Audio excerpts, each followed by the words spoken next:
Hey guys, it's Sim and this is Pro Wrestling Unlimited. As we're here with a special video today, we got an interview to go through here with independent wrestler Robert Martyr. How are you doing today, Robert? Doing good. Feeling great. I'm tired. I don't know what else to say during these times. I don't know. Right. Much. So for anybody that doesn't know you, just a quick background. I know your Twitter says that you're 19 years old. How long have you actually been wrestling for, though? So, as far as wrestling in general, I have been wrestling for, I want to say, including amateur, I want to say maybe 8 years. Okay. But as far as pro wrestling, I started pro wrestling at 14.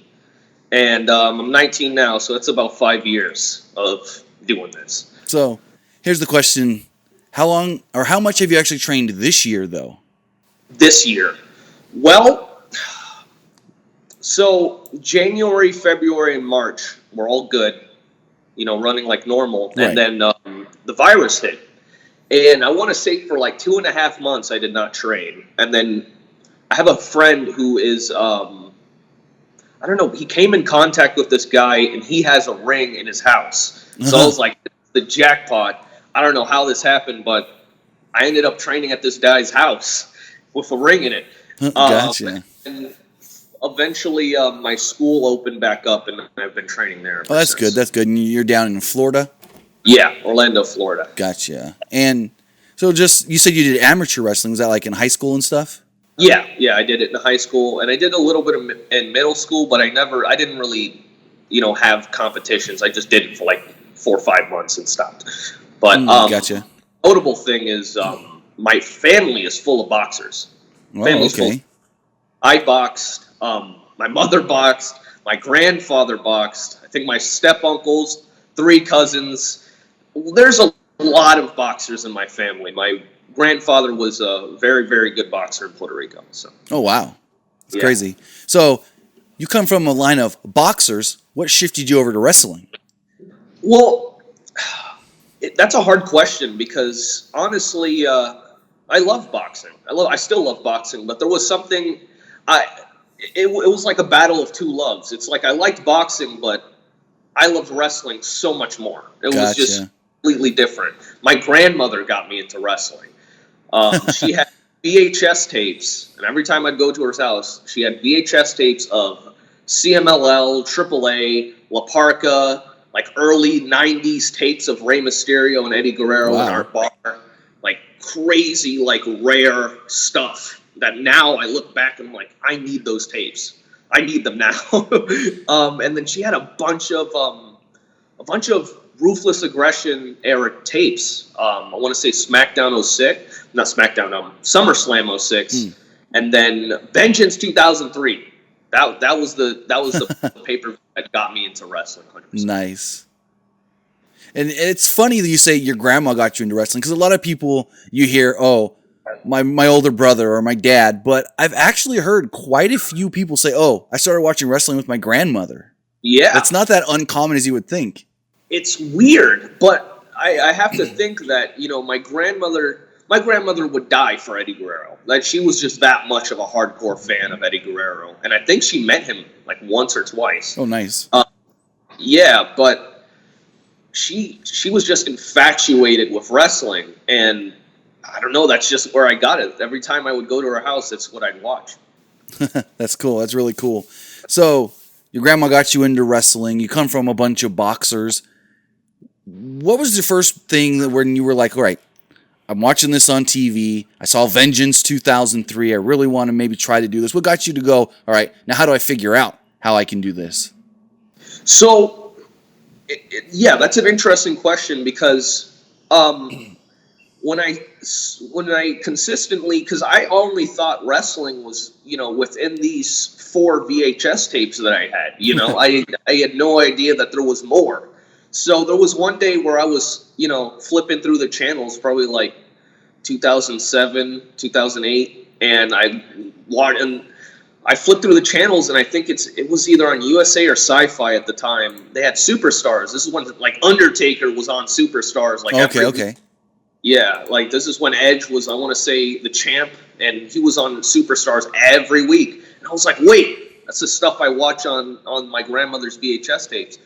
So, that's when I started watching weekly television wrestling. And when I hit 14, I was still doing boxing. And I don't know. When I was 14, I something was like, I really want to do this, because I would play all the video games. My first ever video game that I ever touched was SmackDown versus Raw, 2008. Nice. Yeah, and then I played Here Comes the Pain, and those were the only games I played. So my whole world was entranced by wrestling. So I needed to figure out how in the world I'm going to do this. And one day I was looking pro wrestling schools, and one popped up, and I was like, Mom, I want to do this. And she's like, absolutely not. She's like, absolutely not. You are 14, plus it says, 18 on the, it says 18 on the website. So right. There's no way. Somehow I convinced her, hey, let me write a letter. If they don't want this letter, fine. If they accept it and they say yes, will you let me in? She's like, there's no way they're going to say yes to a 14-year-old child wrestling. So go ahead, knock yourself out. And sure enough, they accepted me. Uh-oh. I don't know how it happened, but, So she was just like, all right, I've already tried to shut him down. They'll shut him down for me. But that didn't happen. Yeah, because every Christmas would be such a disappointing day, because I would pray for a wrestling ring to magically appear outside of my house. So I could wrestle in it, because the trampoline wasn't doing much, and I needed to. I would even go as far as to ask my father if he could make a ring around my bed. That's how bad I wanted to wrestle. Nice. So, yeah. I think we've all wrestled on a trampoline once in our childhood. Yeah, not fun times for me, because I would take all the dangerous moves and stuff. Right. I did it for a little bit until my parents shut it down when my neighbor put my brother in a Walls of Jericho and he would not tap and was turning purple. And my mom's just like, you guys aren't doing this anymore. Jesus. He would not tap and he started turning purple. God, man. Here's the thing: is that people are like, oh, is the Walls of, are some of these submissions legitimate? If you get put in the Walls of Jericho and for real get bridged back, your back is done. Because as a kid, we just see it on TV and try to emulate it. You don't know how to do it a safe way. This could actually legitimately hurt you. Right. So you sent the letter into the wrestling school. What did they actually say back to this 14-year-old kid that was like, hey, I want to come train at your school? I can't remember exactly, but I can paraphrase. I think what they said was, thank you for the letter. It seems that your passion is, I don't know. They said something about, your passion was noticeable. We would have to sign a waiver and stuff like that. And I gave it to my mom, and I remember discreetly my mom's face when she read. She's like, her mouth was open. She was like, "Are you what?" They say yes. So she was very, very confused. But my mom is a man of a woman of her word, and went over there, and we drove over there, and we talked to the guy and got in. So you get in there, you first start training. How often was the first couple months or whatever? Like once a week, couple days a week? So I went 2 times a week the first time. And I know this I cringe at this now, but the very first thing I did when I stepped into a wrestling ring was I climbed to the top rope and I swantoned myself. I didn't shake anyone's hand. I didn't say hi and say hello. I just went up to the top rope and just swantoned myself. So that was a bad start. So I already had a stigma around me. But yeah, I was honestly, when I got there, I was scared. I would bet at 14 years old. Yeah, I was like, oh my God, I didn't, it was always that dream and aspiration. But when I got there, I was like, okay, we're finally here. This is it. I remember I think Sammy Callahan was there training some of the guys. I thought he was Rhino when I thought he was Rhino when I saw him. Yeah, it's interesting. Yeah, but I went twice a week for like the first month, I want to say, and I was still boxing during this Okay. time. Yeah, I was doing both. So you're getting beat up a couple different ways. Yes, yeah, it was painful. I stopped boxing at 16, so it would take like 2 years, but I wouldn't consistently take up fights, so it was weird. So I had a weird journey up. So as far as your training does go, you started off a couple days a week. How long did you have to actually train before they were like, okay, let's give them a match? Oh man, so what's funny enough is I didn't get a match. I started at 14. Right. I would do practice matches, but I eventually ended up leaving the school for another school. Okay. And that school had people like Sammy Callahan, Darby Allin. I think I want to say right when he got signed with Evolve was there. Shane Strickland. There were a lot of guys. Desmond Xavier, Leo Rush, young Leo Rush. Like they were all there, and I noticed that these guys were legit. So I wanted to make a move, and I didn't actually get a match until I was very late into I want to say 2017 is when I got my first ever match. Okay. And it wasn't a contested match. It was pretty much I just got destroyed. But it was the first time I had gotten in a ring in front of people. Before that, I was a referee, so that's what I did. So I was given the role of a referee, and man, it was nerve-wracking, man. I wasn't a very talkative kid in high school, so it was very nerve-wracking going in front of those people and refereeing. Oh, I bet. But it gives you a perspective on how the crowd reacts and what the crowd reacts to. So do you think doing the ref stuff before having an actual match was beneficial? 100%, 100%, because if I don't know, I think I probably would have had a panic attack if somebody sent me out there, just really, I would have had a panic attack.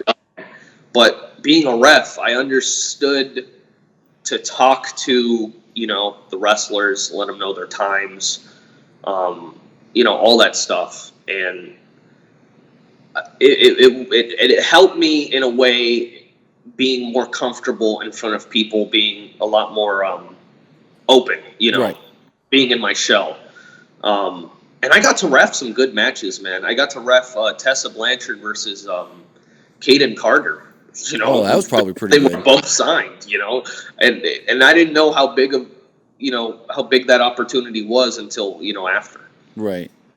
So I would assume, going out there being a ref before having matches, it would kind of like get you experience in front of a crowd and not be like, okay, I feel like all the pressure's on me because I'm the wrestler they're watching, but I'm learning being in front of the crowd, so it's a little easier once It's a little easier because the referees want a very important role in a match. Very, very important. Arguably a little bit more important than the other two people in the ring, because without no referee, there's no law, there's no order, there's a lot of things can go wrong. So I had that responsibility put on me, but I was still watching the match. Exactly. Still learning, So it was like watching wrestling in front of my eyes, Because I bet you can learn so much in school, but once you're out there with other wrestlers in front of a crowd, it's a whole different learning environment. It's a completely different experience. It's very different experience. So you say Tessa Blanchard, Kaden Carter. Was that probably your favorite match you refereed? Probably, yes. Yeah, because I remember the first time, I think they did a Canadian Destroyer in that match. That was the first time I'd ever seen that.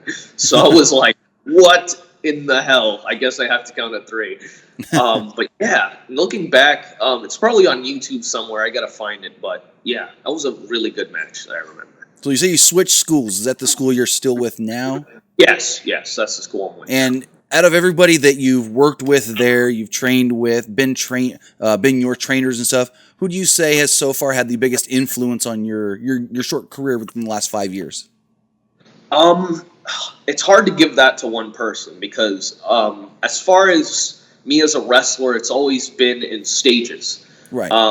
I've had the opportunity to work and train with a lot of people, but if I can think of one person, it's probably Ricardo Rodriguez, because that was the first person I really ended up being with, as far as learning discipline and learning just everything I needed to know to start my career off. He was the first guy that taught me everything.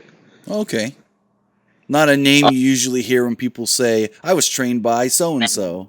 Yeah, because, you're usually known for him, being a ring announcer. Right. But he had a pretty successful wrestling career much before that. Oh, yeah, because I know he's done some stuff under a mask. I think even in NXT, they tried throwing him under a mask, and it just didn't last long. Yeah, that's probably what happened. And it was him. I want to say him, Caden Carter also helped train me. And I want to say a guy like Mecha Wolf 450. Okay. Yeah, he is. I think he's been on 205 once or twice. I think I've seen him on there twice. Yeah. And, he's had a huge impact on the way I just treat wrestling as a whole and my approach to what I do. Nice. As far as everything else, the two other people, I got to train with Cedric for a while. That was Cedric Alexander. That's cool. I got to train with him for a very, very good while, and I learned so much from him, as well as his wife, Big Swole. Nice. Who's on AEW. So, yeah, those are the people that really really molded everything for me. So you say your first real match in front of a crowd was more like a squash match. What was the first match you had in front of a crowd where you were like, man, I really got to show what I can do? So, it was actually against Elijah Burke, or the Pope from TNA. Nice. Yeah, that was my first legitimate match. And how that happened was I went to a Dean Malenko seminar the night before. I traveled from Orlando, Florida, I want to say 5 or 6 hours to Miami, Florida. And I don't know how I convinced my mom to do it, but but I ended up going there and I got to wrestle. Well, actually, everybody else got to wrestle.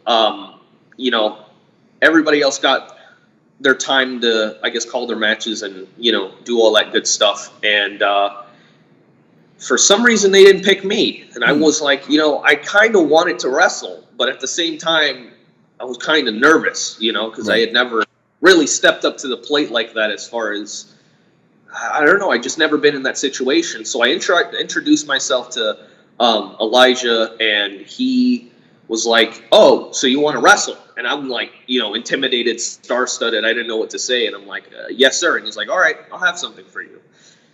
And everybody's, has their time to do their thing. And all these matches go by. And I'm just like, okay, well, I haven't had my time. And he steps in the ring. I think the owner of the school steps in the ring. He's the referee. And basically is like, all right, we're wrestling. I'm like, what? Because I had never heard of, doing a match like that. And it ended up working out great. And I cried in the ring because that was the first time I really ever proved myself to anyone. And, Too Cold Scorpio was there. Dean Malenko was there. Teddy Long, Elijah Burke. A lot of important people there. And, I laid it all on the line, and it ended up working out. So the people who did good got to wrestle the next day on the show, and I was one of those people. That's awesome. That's very awesome. So you say you traveled 5 hours to get there, whatever. What's the farthest you've traveled for, like a seminar or a show or something? Oh, man. Well, I've flown. Okay. So I want to say... is Indiana farther than Florida or Chicago farther than Florida? I know that's a dumb question, but I think it depends where, but Depends maybe where, Chicago. but I want to say Chicago, Illinois was the farthest I've ever been for for any type of wrestling event. What was the show and match and stuff? So I think I wrestled. I actually wrestled 3 times on that show. There was a show called Wrestle League. It was my first. I think my second time. Yeah, my second time wrestling out of Florida. Okay. So, it was a very odd experience because it was a completely different crowd. It was the way they reacted was extremely different from the way they acted in Florida. I don't know. They wanted to see you wrestle. Right. They didn't want to see hit your 5 moves of doom and go home. They wanted to see a wrestling match. So it was very, very different. And I ended up wrestling 2 or 3 times that night. That's pretty cool. That's pretty cool. And so out of, you said you had your first real match 2017, so that's 3.5 years-ish. What is your favorite match you've had so far? My favorite match. Got you thinking now. That's always been, that's always been an odd question because I feel like I haven't had enough matches to have a favorite match. Right. That makes sense. Yeah, but I as far as as the one I've most enjoyed. There you go. Yeah. There's a promotion down here called Punk Pro Wrestling, and they're a very, very, very awesome promotion. They're a fantastic promotion with fantastic people, and they have a scramble match called. Are we allowed to? I don't know. I don't want to get you demonetized, but are we allowed to cuss on this? Yeah. Oh, yeah. Not a problem. Yeah, you got to get those YouTube revenue. But it's called a Get Your Shit In match. And I think I want to say my second time ever doing that match was probably the most fun I've ever had. Nice. There was a lot of wackiness, and I got to step out of my shell as far as my, how I present myself. We got to do a lot of kooky stuff, so it was awesome. So, as we start wrapping everything up here, if there was a 14-year-old kid that came to you at 19 years old now and said, I want to get into wrestling, do you have any advice for me? What would you say? Man, I would say this. I'd say that wrestling isn't just a profession, it's a lifestyle. And, you have to be prepared to do this for a very, very, very long time. Wrestling is for everyone. But as far as being able to do it at a high level and being able to do it, at the top of the class and do it for a very long time, it isn't for everyone. But I believe that if you have a legitimate passion, to express yourself, to be good at something, to be good at your craft, go for it. 100%. There's going to be a lot of people that are going to think that you're too young. There's going to be a lot of people are going to think you're some type of mark or whatever, and you don't deserve to be there. You're going to have to work 5, 6, 7 times harder than the people that are giving it, 50%. You're going to have to prove a lot. And you're going to have to put your body through some stuff because, wrestling, as much as I love it, it's a dog-eat-dog world. And right. You just have to believe in yourself. That's the number one thing. You have to believe in yourself. You have to believe in yourself, and you have to have a goal. Because what's passion without a goal? Exactly. Yeah, I think that's what I would say. If I could tell myself that, 4 or 5 years ago, I think it would help me a lot. That's awesome. That's awesome too. Because as I've always learned, I did sports growing up and that people can always believe in you, but if you don't believe in yourself, then you're really not going to go that far. Yeah, it's weird because there were people for a while that said, "Oh, you're going places. You're good. And I'm like, "No, I'm not. I'm horrible. I am ridiculously bad. I don't know what I'm doing. I'm insecure. I don't know." And sometimes, there's doubts, and sometimes you have to take a step back and think how much you really want it. But at the end of the day, there's nothing I've been doing in my life that has been as consistent as wrestling. So I know even when I hate it some days, I love it. And that's why I always keep coming back. Well, my final question would be, you stopped boxing at 16. Would you ever go back to boxing? Maybe not take a break from wrestling, or even if maybe you were like, hey, I'm going to take a short break from wrestling, or I'm done wrestling. Would you ever consider maybe going back to boxing, or is that just past? I don't know, because I'm starting to train back just for not just for cardio, but just to get, I guess that hunger back. I have a couple friends down here in Florida, Janai Kai. There's another guy named Yoya, and I train with them. They're both martial artists. Okay. Yoya did MMA for quite some time, did some amateur wrestling. Janai is a legitimate black belt in kickboxing. I want to say Taekwondo and kickboxing.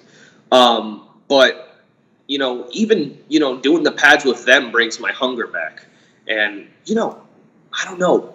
Maybe there might be a day where I'm like, maybe I might have to take a break to take a fight again. But I don't know.